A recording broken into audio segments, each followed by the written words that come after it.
అందరికీ praise the lord. ఈరోజు దైవ మర్మముల్లోని దినపాఠము మార్చి 6వ తారీఖున, కాగా ఎవడైనను క్రీస్తునందున్నడల వాడు నూతన సృష్టి, పాతవి గతించెను, ఇదిగో క్రొత్తవాయెను, సమస్తము దేవుని వలనైనవి.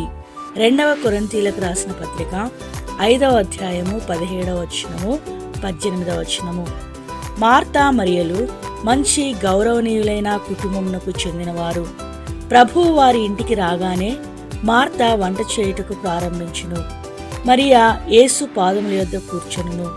వారెంతో గౌరవనీయులు. వారు ఉదార స్వభావం గలవారు, దైవ భయం గలవారు. అయితే ఆ కుటుంబంలో ఎవరూ చూడలేనిది ప్రభువు చూడగలిగెను.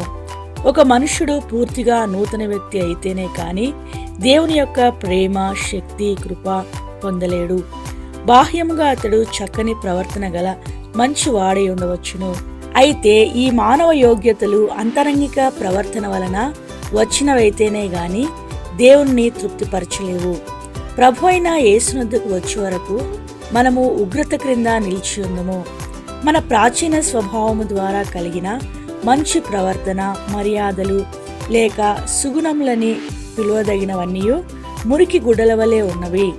యెషయా గ్రంథము 64వ అధ్యాయము 6వ వచనము. నూతన స్వభావము కలిగి దైవ భయము కలిగి ఉండవలెననిన నూతన జీవమును మనము పొందవలెను. కనుక తమ ఆంతర్య నిజస్థితిని వారికి చూపుటకును, ఆ తరువాత వారిని దీవించుటకును ప్రభువు మొదటిసారిగా బేతనియాకు వచ్చెను. వారిలో నిజమైన మార్పు కనబడినంత వరకు ఓపికతో, ప్రేమతో వారిని పలుమార్లు దర్శించెను. దేవుడి కొన్ని మాటలు దీవించి ఆశీర్వదించును గాక. ఆమేన్.